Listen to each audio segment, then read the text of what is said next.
നമ്മുടെ ബാലൻസ് വന്ന ചപ്പാത്തിയാണേ. ഇത് ഞാൻ വിചാരിച്ചു ഒരു 4 മണിക്ക് നമുക്കൊരു ശർക്കര വരട്ടി പോലെ ഉണ്ടാക്കിയാലോ എന്ന് വിചാരിച്ചു. ഡയമണ്ട് ഷേപ്പിൽ കട്ട് ചെയ്ത് വെച്ചേക്കുവാണേ. ചപ്പാത്തി അധികം വന്നതാണിത്. കട്ട് ചെയ്തിട്ട് നമുക്കിനി ഒന്ന് ഫ്രൈ ചെയ്തെടുക്കാം. നമുക്ക് വെളിച്ചെണ്ണ ഒഴിച്ച് കൊടുക്കാം. വെളിച്ചെണ്ണയാണ് ടേസ്റ്റ്, അതുകൊണ്ട് നമുക്ക് വെളിച്ചെണ്ണ വെച്ചിട്ട് നന്നായിട്ടൊന്ന് ഫ്രൈ ചെയ്തെടുക്കാം. ഓക്കെ,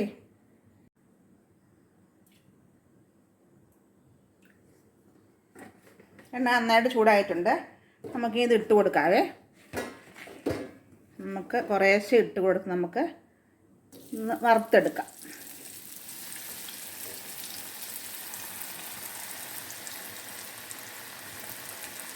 ഇനി നമുക്ക് കുറച്ച് തീ ഒന്ന് കുറച്ച് വെക്കാം, അല്ലെങ്കിൽ എളുപ്പം അത് കരിഞ്ഞു പോകും.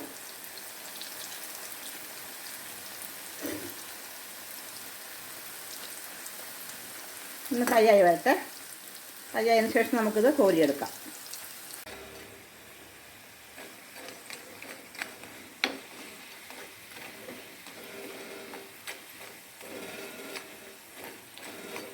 ഇപ്പോൾ ഫ്രൈ ആയിട്ടുണ്ട്.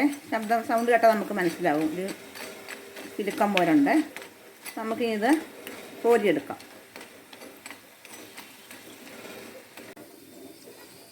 നമുക്ക് ഫസ്റ്റ് ട്രിപ്പ് കോരി മാറ്റാം. നമുക്കിതുപോലെ ബാക്കിയുള്ളതും കൂടെ എല്ലാം വറുത്ത് കോരാം.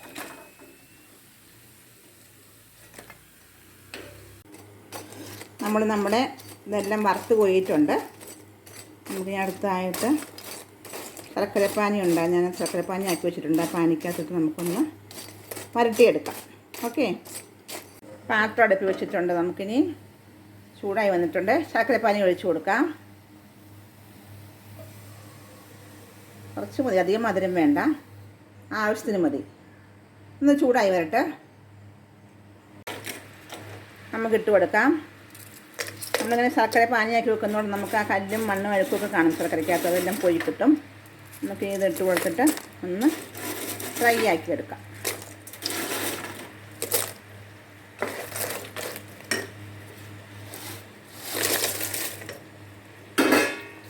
നന്നായി ഇളക്കി കൊടുക്കാം. നമ്മുടെ ഓരോ പീസിനകത്തും എല്ലാ പാനിയും മിക്സായി വരണം. മിക്സായി ഒന്ന് ഡ്രൈ ആയി വരുമ്പോൾ നമുക്ക് കുറച്ച് ഇലയ്ക്ക് അവിടെ ഇട്ടിട്ട് നമുക്ക് സ്റ്റൗ ഓഫ് ചെയ്യാം. ഓക്കെ,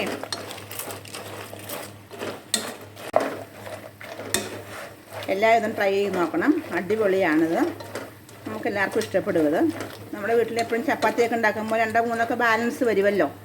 നമുക്കിത് ചെയ്തായിട്ട് ഉണ്ടാക്കാം. അധികം പാടുമില്ല ഉണ്ടാക്കാനായിട്ട്. ശർക്കരപ്പാനിയുടെ ആവശ്യമുള്ളൂ. കുറച്ച് വെളിച്ചെണ്ണ എന്തായാലും വീട്ടിൽ കാണുമല്ലോ. നമ്മളപ്പം പാനി എടുത്ത് വെച്ചിട്ട് പാനി കുറച്ച് ഒഴിച്ച് നമുക്കിത് ഇതുപോലെ അടിപൊളി ടേസ്റ്റി ആയിട്ടുള്ള ഒരു സ്വീറ്റ് ഉണ്ടാക്കിയെടുക്കാം. എല്ലാവരും ട്രൈ ചെയ്ത് നോക്കണേ. നമുക്ക് അല്പം ഇലക്കപ്പൊടി ഇട്ട് കൊടുക്കാം. നന്നായി മിക്സ് ചെയ്യാം.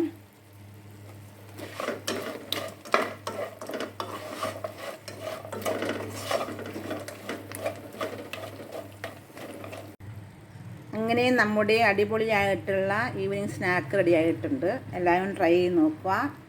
അടിപൊളി ടേസ്റ്റാണ്, എല്ലാവർക്കും ഇഷ്ടപ്പെടും. കമൻസിൽ അറിയിക്കുക, സബ്സ്ക്രൈബ് ചെയ്യുക. Thank you.